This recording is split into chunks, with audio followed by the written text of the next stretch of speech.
Muy bien, Dios les bendiga, mis hermanos queridos. Voy a pedirles, miren, ahí en su Biblia hoy nos corresponde estudiar la carta a la última iglesia de las 7 que fueron, diríamos, confrontadas por Jesús mismo. Creo que mi esposa hizo una pregunta muy importante esta mañana. Si Jesús estuviera aquí, nos enviara una carta o nos dijera algo, nos reclamara algo, ¿qué le diríamos nosotros? Jesús le escribe a iglesias, le habla a iglesias que se suponen son iglesias, son rebaños de Él, son gente de Él, Él les habla. Vamos a mirar la carta a la iglesia de Filadelfia. ¿Ya? Digo es la última porque es la última que estamos enfocando. Miramos las primeras 5 iglesias que estudiamos, eran las iglesias que tenían problemas, ¿ya? Serios problemas. Pero estas últimas 2 iglesias que hemos estado considerando estos domingos eran iglesias que eran diferentes a las otras 5.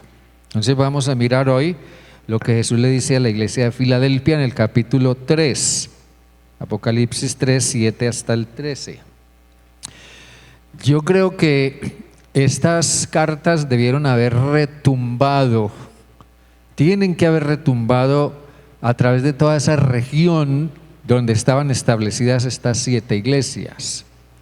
Eso tiene que haber causado un impacto muy grande. Desafortunadamente no sabemos el resultado de eso, cómo reaccionaron los pastores o los líderes de esas iglesias, si corrigieron las cosas que tenían que corregir algunas o qué hicieron las otras, pero eso tiene que haber causado un impacto. Por eso están hoy formando parte del texto del Nuevo Testamento. Por eso el Espíritu Santo quiso que las generaciones posteriores como nosotros conociéramos sobre esas cartas, porque siempre va a haber iglesias que necesitan de ese mensaje. En esas cartas Jesús saca a la luz cosas que algunas iglesias tenían que corregir. Jesús hace ver a algunas iglesias lo que no es ser iglesia, ¿ya? Jesús les hace ver que hay cosas que tienen que actualizar en su función como iglesias, pero también pienso que Jesús quiere que las iglesias se autoexaminen, se miren a sí mismas por dentro y que al menos puedan preguntarse, bueno, nosotros somos aquí un grupo de personas que bien, excelente, muchos o la mayoría de nosotros, o si no es todos, tenemos una fe en común en Cristo, que es lo que nos une, pero ¿qué iglesia somos en realidad de acuerdo a los parámetros de Jesús? No somos una iglesia de acuerdo a un punto de vista de un líder, ni siquiera del pastor o de alguien que tenga una influencia, sino si somos una iglesia de acuerdo a lo que Jesús espera de nosotros. Entonces estas cartas tienen el propósito de que la iglesia se examine. Tal vez puede ser que tengamos características en alguna forma de todas, de las 7 iglesias, o tal vez nos parezcamos más a una o a otra, no sé. Pero también pienso que el llamado de atención de Jesús no es meramente a una colectividad. ¿Me entienden eso? No es solo a una colectividad, es un llamado personal a cada quien que se considere miembro de la iglesia o a quien aspire a llegar a ser miembro de una iglesia o de una iglesia como estas. Jesús quiere que los errores se corrijan, pero es que los errores se tienen que corregir primero dentro del corazón de cada miembro de la iglesia para que puedan corregirse también en forma corporativa. Si bien el avivamiento puede llegar, un avivamiento, un despertamiento espiritual, puede llegar a ser que toda una iglesia en alguna forma reaccione de una manera positiva, en realidad el avivamiento comienza en el examen, en el análisis del corazón de cada uno en lo particular. Entonces todo esto es lo que en alguna forma estas cartas están tratando de afrontar, de despertar en estas congregaciones. Por eso tenemos que procurar hacer su mensaje también nuestro, porque tiene que ver con iglesias, con nuestras iglesias en el día de hoy. No somos diferentes de esas iglesias en muchas cosas. Tenemos también una misma fe y una misma relación con Jesús. Así que ahí tenemos la iglesia de Filadelfia, un nombre muy especial. Filadelfia es una palabra que significa amor fraterno, amor entre hermanos. Y ese nombre Filadelfia se debía, en el sentido cultural de la ciudad, se debía al amor que había del rey de la ciudad, del gobernador de la ciudad, hacia su hermano que sufría de algún tipo de necesidad específica, y ese rey lo quería mucho, lo cuidaba mucho, lo amaba mucho, invertía mucho en él, se esforzaba porque su hermano estuviera bien, manifestaba un gran amor por su hermano. De allí que la ciudad comenzó a llamarse como la ciudad del amor fraterno, la ciudad del amor fraterno, porque había alguien que manifestaba un amor muy grande hacia otra persona. Filadelfia era una ciudad pequeña, a diferencia de otras ciudades. Era pequeña, tenía una población sumamente reducida, que tal vez se limitaba a unos 200,000 habitantes, y la razón por la cual era una ciudad reducida o pequeña era por los constantes terremotos que se sucedían en la ciudad. Y a raíz de eso, pues la ciudad se veía constantemente afectada en cuanto a su población y en cuanto a que quisiera venir gente a vivir o a invertir en esa ciudad. Por eso era una ciudad también de escasos recursos económicos, al punto que a finales del siglo I un gran terremoto azotó la ciudad de Filadelfia y dejó muchísimos daños, mucha gente incluso murió, y el emperador Adriano tenía también un afecto muy especial hacia esa ciudad e invirtió una gran suma de dinero, de recursos económicos, un gran capital para reconstruir la ciudad, porque la ciudad misma no tenía manera de afrontar un problema como estos. Pero otra característica de la ciudad de Filadelfia era el enfoque cultural que la ciudad tenía, que la población tenía. Era parte de su idiosincrasia, de su fundación y de su cultura. Ellos tenían un enfoque muy especial, y es que la ciudad de Filadelfia estaba ubicada en un lugar estratégico de esa región del Asia Menor, en ese entonces, un lugar estratégico.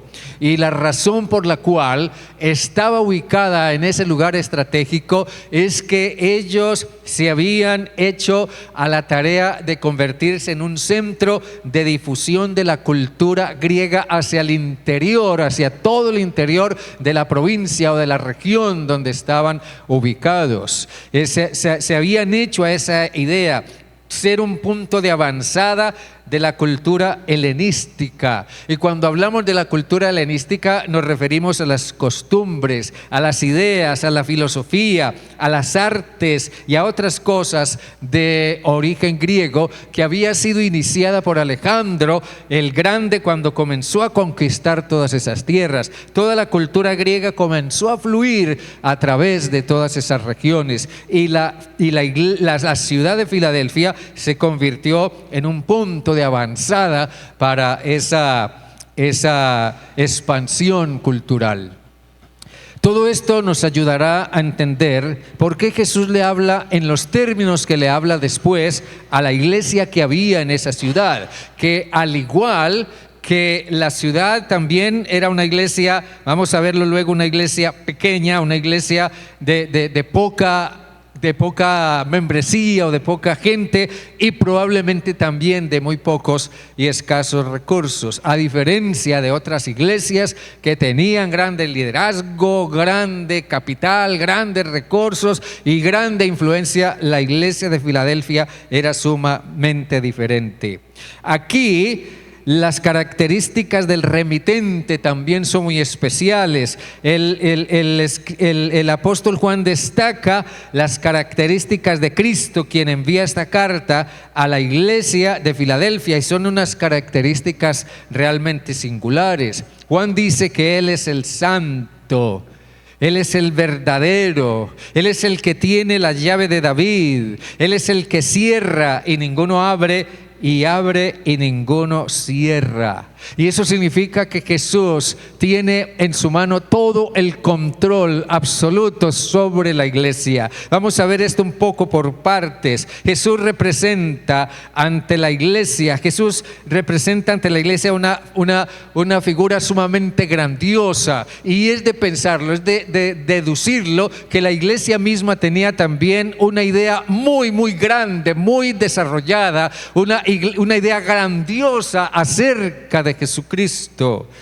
Él es el santo, dice el texto, y eso significa que Jesús participa de la misma naturaleza de Dios, del mismo ser de Dios. Por tanto, Jesús es Dios. Es que Jesús es Dios en todo el sentido de la palabra. También dice que Él es el verdadero. O sea, la palabra verdadero aquí implica o se refiere a algo que tiene el sentido de ser demostrable e irrefutable. Jesús es la verdad misma. Jesús representa la verdad misma. Es el origen, es el sustento y es la forma concreta de la verdad. Pero también dice que Él es el que tiene la llave. Él tiene la llave de David. Él tiene una llave que abre y ninguno puede cerrar, y también una llave que cierra y ninguno puede abrir. Él tiene la llave, y eso significa que Él tiene la autoridad total, pero tiene la autoridad total para decidir quién entra y quién no entra, quién sale y quién no sale. Es lo que significa, Él tiene la llave, Él tiene la autoridad total. Jesús le habló en un tiempo pasado, en otra ocasión le habló a Pedro de unas llaves. Jesús le dijo a Pedro, después de que hizo su confesión pública acerca de Jesús, reconociéndolo como el Mesías, Jesús le dijo: a ti te daré las llaves del reino de los cielos. Y de allí surgió la idea, a través de la historia surgió la idea de que Pedro es el que maneja las llaves de la puerta del cielo, y que Pedro es el que le abre a las almas cuando éstas quieren entrar al cielo, y que Pedro es el que dice: no, tú no puedes entrar aquí porque yo soy el que tengo las llaves. De allí surgió esa idea, pero eso es algo completamente equivocado. Eso no tiene ningún fundamento. Jesús le dijo a Pedro: a ti te daré las llaves del reino de los cielos. Pero eso indicaba solamente que Jesús se refería a un liderazgo limitado, un liderazgo limitado y temporal de Pedro en la iglesia, en los inicios de la iglesia. Jesús le dijo a Pedro: a ti te daré las llaves del reino de los cielos. Pero Jesús no dijo: le daré las llaves del reino de los cielos a ti y a tus sucesores. Jesús no le dijo eso. Jesús le dijo: a ti te daré las llaves del reino de los cielos. Y la historia de Lucas en el libro de los Hechos nos muestra que Pedro tuvo un liderazgo muy influyente, muy significativo en los inicios de la iglesia, permitiendo que Dios lo usara para permitirle la entrada a los no judíos o a los gentiles también al conocimiento de Cristo, al conocimiento del Evangelio y a la salvación ofrecida en Cristo Jesús. Ahora, de esto se deduce algo muy importante. Jesús tiene la autoridad total, así es presentado en el texto. Y en esa autoridad, y yo quiero que usted piense en esto, piense en la autoridad total, absoluta de Jesús. Porque en esa autoridad Jesús le entregó a la iglesia y a esta iglesia las mismas llaves que le entregó a Pedro. Amén. ¿Estamos bien? Jesús le entregó a la iglesia las mismas llaves que le entregó a Pedro. Ese Cristo resucitado es quien ha delegado un ministerio activo y fructífero de la iglesia, a través de la iglesia. Y como resultado de eso, la iglesia de Filadelfia era una iglesia enfocada. Era una iglesia enfocada. Pensemos un poco en esto. Estar enfocado es estar atento. Estar enfocado es tener una idea que domina mi corazón. No pienso sino en eso. Estar enfocado es estar apasionado por una visión que quiero alcanzar y quiero ver hecha realidad. Estar enfocado es concentrarse en lo que se me mandó a hacer. ¿Ya? El apóstol Pablo escribía a los colosenses y les decía: pongan la mira en las cosas de arriba, donde está Cristo, no en las de la tierra. Enfóquese en las cosas de arriba. Le dice Pablo a la iglesia de los colosenses, enfóquese en las cosas de arriba. Estar enfocado es lo contrario de estar distraído. Eso de estar distraído significa ser indiferente a las cosas importantes de la vida. Es pensar: eso no tiene que ver conmigo, eso a mí no me habla, eso en cierta forma a mí me resbala, yo realmente no me comprometo en eso, no me siento aludido en eso. Eso es estar distraído de las cosas importantes y esenciales de la vida. A Jesús le molesta que su iglesia sea distraída. A nosotros nos encanta un Jesús que nos ama, que derramó su sangre por nosotros, que nos perdona. Pero aquí Jesús escribe cartas en las que Él manifiesta su molestia. A Él le molesta que su iglesia sea una iglesia distraída. Sino como explicamos las palabras, por ejemplo, que encontramos en el versículo 6 del capítulo 2. En el capítulo 2, allí dice: pero tienes esto, que aborrece las obras de los nicolaítas, las cuales yo también, ¿qué? Aborrezco.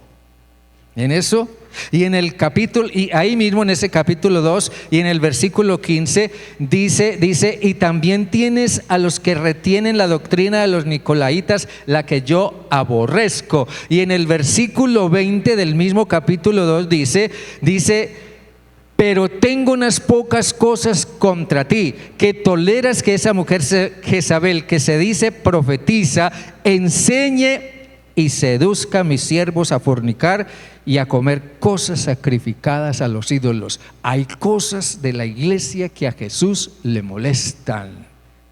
A Él le molesta que su iglesia sea una iglesia distraída. Pero en cambio, Jesús felicita a la iglesia de Filadelfia porque es una iglesia enfocada.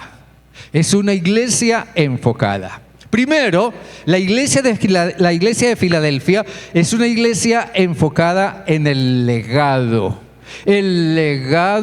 del Evangelio. Enfocada en el legado del Evangelio. ¿Ha visto usted alguna vez la película Volver al Futuro? Es una saga como de 3 entregas. Una película sumamente entretenida. En Volver al Futuro 2 hay una escena en que la máquina del futuro es golpeada por un rayo. Quienes hayan visto la película recuerdan eso. La máquina del tiempo es golpeada por un rayo y es enviada inmediatamente al pasado. Entonces Marty McFly queda desolado, pensando qué pudo haberle pasado a su amigo, el doctor Emmett Brown. ¿Qué le pudo pasar al doctor? Pero inmediatamente se presenta ante él un correo con una carta. Y el correo le dice: hemos tenido con nosotros esta carta por más de 70 años. Y se nos entregó bajo las condiciones expresas de que fuera entregada a alguien con el nombre suyo, en este momento preciso, en este lugar preciso, en estas circunstancias precisas. La empresa de correos fue fiel y fue responsable con el encargo que recibió. Aunque eso es ficción, pero nos muestra la importancia de ser responsables y fieles con los encargos que recibimos. Eso le hace ver a la iglesia de Filadelfia que ha recibido un legado y que es responsable de él. Las otras iglesias recibieron el mismo legado, exactamente el mismo legado, pero esas iglesias no fueron fieles a ese legado. La iglesia de Filadelfia persistió en el legado y persistió en ser fiel a él, pero la iglesia también supo qué debía hacer con ese legado y supo que no podía retenerlo con ella, ni esconderlo, ni guardarlo, ni refundirlo. Pero aquí surge la pregunta: ¿cuál era ese legado? ¿Cuál es el legado que la iglesia recibió? Observen esto: Jesús felicita, vuelvo y repito, a esta iglesia por las cosas positivas que encuentra en ella. Y la felicita porque primero ha guardado su palabra. Tengan eso presente. Ha guardado su palabra. Y también la felicita porque no ha negado su nombre. Ahora tengan eso presente en relación con las llaves que Jesús le entregó a la iglesia. Si queremos descubrir cuál era ese legado, tenemos que comenzar ahí. Tenemos que comenzar a pensar en esa expresión: has guardado mi palabra y no has negado mi nombre. Esa era una característica persistente en esta iglesia. Por tanto, es algo que la iglesia nunca perdió de vista de ninguna manera. Nunca perdieron de vista ese legado que habían recibido. Ahora, significativamente, esta es la única característica sobresaliente, o al menos la más sobresaliente, que llama la atención y le causa admiración a Jesús en esta iglesia. Yo diría: estoy admirado con ustedes por su fidelidad. Estoy admirado con ustedes por su responsabilidad, por su compromiso y porque el legado que recibieron lo han cuidado, lo están cuidando, pero también lo están entregando. Esta iglesia había sabido ser fiel a la palabra de Jesús. Había sabido ser fiel a la verdad del evangelio. Si algo esencialmente es la palabra de Jesús, es que es el evangelio. La palabra de Jesús es el evangelio. La iglesia preservó en forma clara y fiel lo que es el evangelio centrado en Jesucristo. Y eso significa que la iglesia se resistió valientemente a declarar que César era el Señor. La iglesia se resistió a participar de las ideas promovidas por el gobierno romano, de las ideas difundidas por el gobierno romano. La iglesia se resistió a darle lugar de ninguna manera a las ideologías que el gobierno romano, la cultura romana promovía en la cultura. Ellos se resistieron a declarar que César era el Señor. Ellos simplemente y con valor declararon: solo Cristo es Señor. César no salva, solo Cristo salva. El apóstol Pablo, en su carta a los Gálatas, les dice a estos que habiendo sido evangelizados con el verdadero evangelio y habiendo sido salvos, por alguna razón no fueron fieles al legado que recibieron. Y Pablo les dice que estoy sorprendido de cómo ustedes tan pronto, después de haber escuchado acerca de Cristo y haber sido salvos, ahora están predicando otro evangelio. Y no es que haya otro evangelio, sino que ustedes le dieron lugar, abrieron sus oídos a otro evangelio y están predicando y creyendo otro evangelio. La palabra de Cristo es la palabra del evangelio, pero es la palabra del evangelio que salva de una manera real y eficaz. La palabra de Cristo es la palabra de la buena noticia, de que la deuda que teníamos o que tenemos o tengamos con Dios, Cristo la pagó totalmente y la pagó para siempre en la cruz. Pablo escribía a Tito y le decía que Dios nos sacó de un mundo de caos espiritual y moralmente, y que cuando Dios decidió manifestar su bondad para con los hombres, nos salvó, no por ninguna obra de justicia que nosotros hubiéramos hecho, sino por su gracia y por su misericordia. Y dice Pablo, y por el lavamiento de la regeneración y por la renovación en el Espíritu Santo que Dios nos dio abundantemente. Esa es la palabra del evangelio que salva. Ahora Jesús les dice: yo conozco sus obras. Le dice a la iglesia: yo conozco sus obras, yo sé qué es lo que los mueve a ustedes. Jesús es conocedor de la fidelidad de aquellos creyentes, es conocedor de que son personas salvadas, es conocedor de que ellos han puesto su fe única y exclusivamente en Él, es conocedor de que su esperanza de salvación es Él. Es conocedor de que ellos viven y actúan en función de eso, en función de que son salvos.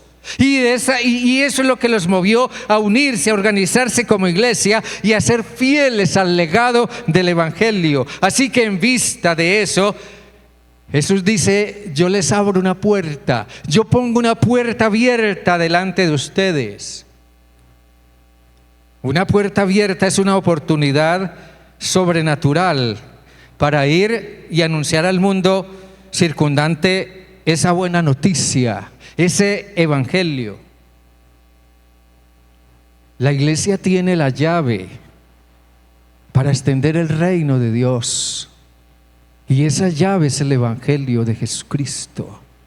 Esa llave es la que abre los corazones cerrados de la gente para que crean en Cristo como su Señor y Salvador.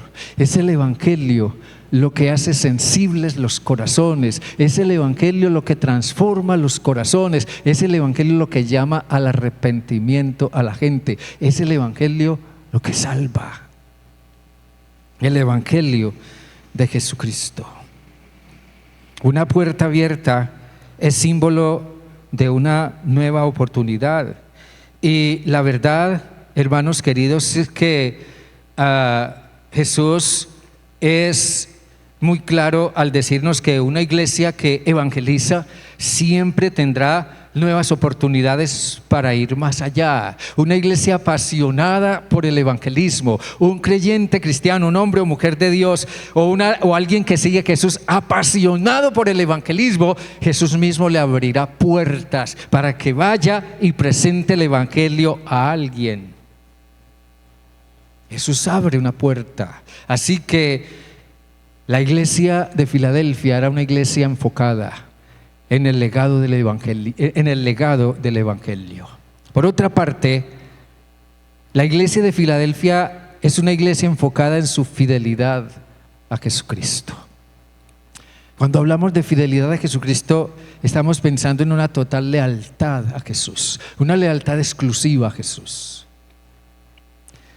Aquí dice en la carta: no has negado mi nombre, has guardado mi palabra, pero también no has negado mi nombre. Piensa en esa expresión: no has negado mi nombre. La fidelidad a Jesucristo tiene muchas formas, desde luego, pero aquí por su referencia a mi nombre. Indica que la iglesia mantuvo la convicción de que solo en Jesús hay salvación. Pero eso tenía unos antecedentes. El evangelista Mateo dice que cuando María, la madre de Jesús, iba a traer al mundo al Salvador, Dios le hizo ver a José, que no entendía lo que estaba pasando. Dios le hizo ver a José: tu mujer tendrá un hijo y tú le pondrás por nombre Jesús, que significa que Él salvará a su pueblo de sus pecados. Vamos bien, ¿cierto? Así que eso significa que el nombre Jesús significa Salvador. Y el apóstol Juan decía: a todos los que le recibieron, a los que creen ¿en qué? ¿En qué? En su nombre. Dios les dio potestad de ser llamados hijos de Dios. Ahora, el nombre se refiere al carácter y a la obra de Jesucristo. Él hizo exactamente lo que su nombre profetizado indicaba. Por eso, creer en su nombre es aceptar lo que Él es aceptar lo que Él hizo en la cruz. Y cuando en el libro de los Hechos Lucas habla de ser bautizados en el nombre de Jesús, Pedro decía a la gente: arrepiéntanse y bautícense en el nombre de Jesús. Significa que quien se bautiza ha creído en lo que Jesús es e hizo, no meramente en que Jesús tiene un nombre, sino en que Jesús es lo que dice su nombre. Ser fiel a su nombre es mantener la convicción de que Él es lo que dijo ser y en lo que en honor a su nombre hizo en la cruz. La iglesia de Filadelfia era una comunidad enfocada en la verdad de que Jesús es el Salvador. Ellos fueron fieles en mantener en alto el nombre de Jesús. Amén. Pero también la iglesia de Filadelfia era una iglesia enfocada en la tarea pertinente. En la tarea pertinente. Aquí tenemos un médico. Un día se graduó como médico. Pero ¿qué se espera de alguien que se gradúa como médico? ¿Que sea qué? Médico, ¿cierto? A menos que decida hacer otra cosa. Si usted se graduó de algo, arquitecto, abogado, o aprendió un arte, no sé, se supone que eso es lo que usted va a hacer. Jesús dice que la iglesia es una iglesia activa. Yo conozco tus obras. La iglesia de Filadelfia era una iglesia activa, era una iglesia ocupada, porque había algo que la movía. Había una visión que la movía. Su fidelidad al legado que recibió y su fidelidad a Jesucristo, eso la movía. Era una iglesia ocupada. Pero también dice Jesús que es una iglesia con poca fuerza. Aunque tienes poca fuerza, miren bien esto, lo mismo que la ciudad que tenía poca gente y poco recurso, pero la ciudad de Filadelfia, con poca gente y poco recurso, tenía mucha visión y mucho compromiso. Ellos se convirtieron en una ciudad expansiva de la cultura griega hacia el interior de la región. Y en eso se ocuparon, porque tenían visión. Y esa misma característica la adquirió la iglesia en el sentido espiritual. La iglesia de Filadelfia era una iglesia con poca gente, con mucho recurso, pero con mucha visión y mucho compromiso. Y cuando una iglesia o un creyente es una iglesia o un creyente visionario o una iglesia visionaria y ocupada en lo que se le ha mandado hacer, siempre será recompensada con más que hacer. Aquí se destaca la figura de una puerta abierta. Y se refiere que esa puerta abierta es una oportunidad misionera, una oportunidad evangelística, la cual la iglesia ya ha traspuesto. Cuando se habla de una puerta abierta, significa que ya la iglesia traspuso esa puerta. Una cosa es abrir una puerta y quedarse adentro, pero otra cosa es abrir una puerta y salir para comenzar a hacer lo que tenga que hacer. Esa es la idea esencial. La iglesia traspuso esa puerta. Así que se deduce que esa puerta abierta es una oportunidad misionera que la iglesia traspuso. La iglesia está ocupada en la tarea propia de haber traspuesto esa puerta. Si una iglesia, un creyente permanece indiferente, aletargado, indeciso, desenfocado, permanece detrás de las puertas. Si una iglesia permanece encerrada detrás de las puertas, o aún Dios abriéndole oportunidades, la iglesia continúa en permanecer adentro, nunca hará nada. Y Jesús nunca le abrirá puertas nuevas o nuevas oportunidades. Una puerta abierta es símbolo de una oportunidad sobrenatural. Cuando hay algo que mueve a la iglesia, que apasiona el corazón, cuando la iglesia es consciente del legado que recibió y de la salvación que experimentó en Cristo, algo mueve el corazón para salir e ir y decirle a alguien, decirle a otros, o en alguna forma comunicar ese mensaje a quien lo necesite. Y eso es lo que Jesús ve, es lo que a Jesús le agrada. Es allí donde Jesús abre puertas. Pero si a alguien no le interesa hacerlo, Jesús nunca abrirá puertas. No, es que yo quisiera evangelizar, yo quisiera dirigir un grupo pequeño, yo quisiera discipular a alguien, pero es que eso es muy difícil, pero es que eso es muy complicado. Pero no, eso simplemente son justificaciones. En el fondo, la verdad es que simplemente no tienes interés. Y allí donde Jesús ve interés, Él abre puertas, Él abre oportunidades. Solo una iglesia enfocada como la de Filadelfia pudo percibir la oportunidad misionera que se le abrió.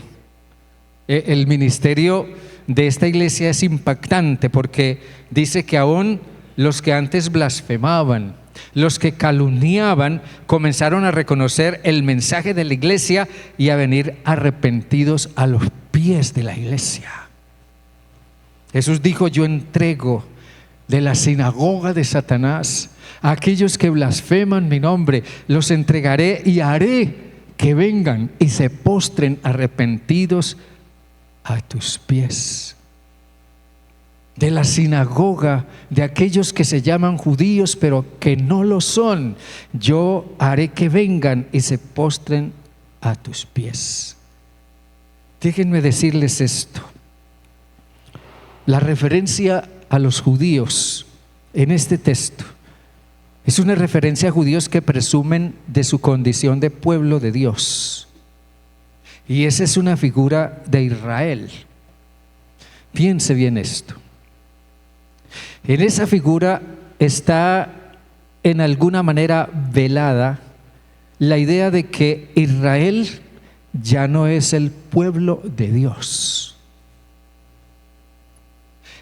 Aquellos que se dicen ser judíos pero no lo son, aunque los judíos insistan en creerlo y en afirmarlo, dice Jesús, mienten. Aquellos que dicen ser judíos pero no lo son, pero mienten. La dirección del pensamiento de Jesús va hacia la iglesia.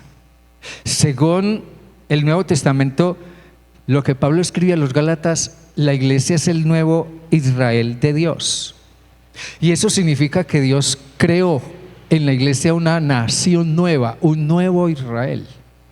Y el Israel antiguo, el Israel del Antiguo Testamento, simplemente ha venido a ser, por decisión de ellos mismos, vinieron a ser una nación más de todas las naciones del mundo, una nación más entre todas las naciones del mundo. Alguien decía: pero si la iglesia es heredera de las promesas de Dios, entonces la promesa de que las naciones, ahora Israel también, vendrán a postrarse ante el pueblo de Dios, se cumplirá precisamente en la iglesia. Hace tiempo que ha habido un movimiento de la iglesia hacia Israel. Hay que ir a Israel, hay que identificarse con Israel, hay que ser parte del pueblo de Dios que es Israel. No, es al contrario. El apóstol Pablo, escribiendo a los romanos, dice que Israel es una rama desgajada del árbol. El árbol ha venido a ser la iglesia, el nuevo Israel de Dios, y que esa rama un día tiene que volver a ser injertada en el árbol. Así que es Israel, el Israel de hoy, ese Israel que es una nación más entre las naciones de la tierra, el Israel político de hoy, el Israel inmoral de hoy, el Israel guerrerista de hoy, que nunca aprendió a confiar en Dios y aceptar a Jesucristo como su Rey, su Señor y su Salvador. Ese Israel un día tendrá que venir arrepentido a formar parte de la iglesia. De modo que eso significa que la tarea misionera, la tarea evangelística es para todas las naciones y que Israel no es de ninguna manera la excepción. Ahora, la buena noticia del Evangelio es para todas las naciones, incluyendo Israel. Entonces esta iglesia debía retener el legado y la tarea delegataria recibida de Jesús. Por tanto, la iglesia es llamada a vivir, a trabajar, a continuar ocupada en su tarea cada día como si Jesús fuera a venir ya ahora mismo. Entonces, en el cumplimiento de la tarea, la iglesia dice: Jesús sufrirá persecución. Yo voy a librarte de la aflicción que vendrá contra ti y contra todo el mundo. Eso significa que algo iba a venir contra la iglesia en ese tiempo, pero hay algo que Jesús dice: al que venciere, mire bien lo que Jesús dice en el versículo 12: al que venciere yo lo haré columna en el templo de mi Dios, y nunca más saldrá de allí, y escribiré sobre él el nombre de mi Dios y el nombre de la ciudad de mi Dios, la nueva Jerusalén, la cual desciende del cielo de mi Dios, y mi nombre nuevo. Vencer es sobreponerse a un enemigo en un enfrentamiento, en una lucha. Siempre en toda lucha o enfrentamiento habrá un vencedor y un derrotado. Vencer es ser más fuerte que nuestro enemigo o nuestro oponente. Así como Jacob, cuando luchó con Dios y venció. Dios atrajo a Jacob a un campo de lucha, de confrontación, en donde Jacob luchó cara a cara con Dios. Pero al final, paradójicamente, el que resulta vencedor es Jacob. Y Dios le dice: te felicito, Jacob, porque has luchado con Dios y con los hombres y has vencido. ¿En qué consistió la victoria de Jacob? En que Jacob fue capaz de reconocer que él era un engañador, Cuando Dios le preguntó: ¿cuál es tu nombre?, Jacob al final, ya en medio de la lucha, rindió su corazón y dijo: Señor, mi nombre es Jacob, soy un engañador, yo soy un engañador. Y Dios le dijo: bueno, ya no se llamará más tu nombre Jacob, ya no serás más un engañador, ahora te llamarás Israel, porque has luchado con Dios y has vencido. Sí, la victoria de Jacob fue reconocer que él era un engañador. ¿A qué nos lleva esto? ¿En qué debía ser fuerte la iglesia de Filadelfia? ¿En qué debía vencer la iglesia de Filadelfia? La iglesia debía mantener la verdad del evangelio. La iglesia debía ser fiel en predicar esa verdad en un mundo de perdedores. Cuando se cree y se predica esa verdad y la gente escucha Se verán ante la necesidad de tomar una decisión. Reconocerán que son pecadores, que son espiritualmente perdedores. Una persona podrá tener mucha fama, muchas riquezas, muy buena imagen, podrá tener mucho de todo, pero espiritualmente ser un perdedor. Jacob reconoció que él era un perdedor. La gente que no tiene a Cristo en su corazón están perdidos espiritualmente. Espiritualmente son perdedores, cosa que generalmente no creen o no ven. Así que la tarea pertinente de la iglesia es ir al mundo de los perdedores y ayudarles a vencer, ayudarles a reconocer que son pecadores. Y cuando una persona como el carcelero de Filipos vino temblando a los pies de Pablo diciendo: ¿qué tengo que hacer para ser salvo?, él estaba diciendo: estoy perdido, pero al mismo tiempo él estaba diciendo: estoy venciendo sobre mi incredulidad y sobre mi incapacidad y sobre mi orgullo y sobre mi desgano por reconocer que soy un pecador. Estoy venciendo. El carcelero de Filipos venció. De tal manera que Pablo le dice: solamente cree en el Señor Jesucristo y serás salvo. Cree en el Señor Jesucristo y vencerás. Hay que ayudarle a la gente a ser vencedores. No solo que crean en Cristo, sino en que crean que son pecadores o que somos pecadores y que necesitamos un Salvador. Aquellos que abren su corazón a Jesús se harán merecedores, dice aquí Jesús, se harán merecedores de 3 grandes bendiciones. Primero, serán plantados como una columna en el templo de Dios. Serán hechos parte, digamos, inamovible del pueblo de Dios. Serán hechos parte del pueblo de Dios. Segundo, serán hechos propiedad exclusiva de Dios y partícipes del cielo. Y tercero, tendrán el carácter de Jesús. Hermanos queridos, ¿estamos enfocados o somos distraídos? ¿Somos vencedores o somos quienes pueden ayudar a otros a vencer? Si tú eres un vencedor, tú puedes ayudar a otro a vencer. Pero si aún no eres un vencedor, tú necesitas a alguien que te ayude a vencer.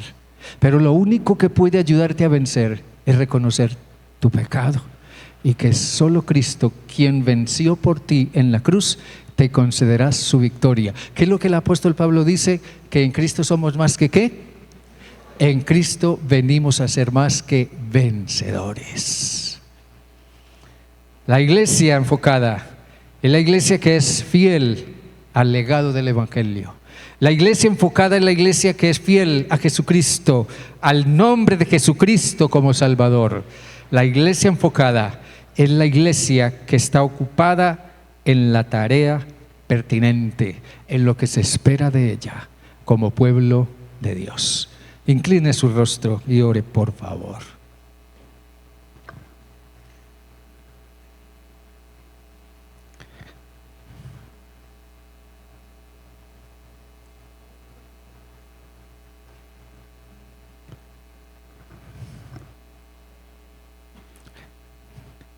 Dios y Padre, ayúdanos a comprender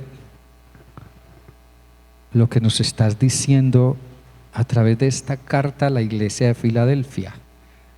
Ayúdanos a mirar en las cartas a las otras iglesias qué nos dices para nuestro tiempo, para la iglesia de hoy, para mi propia iglesia, pero especialmente para mí mismo, que soy miembro de la iglesia o aspiro a ser miembro de la iglesia o pertenecer a una iglesia.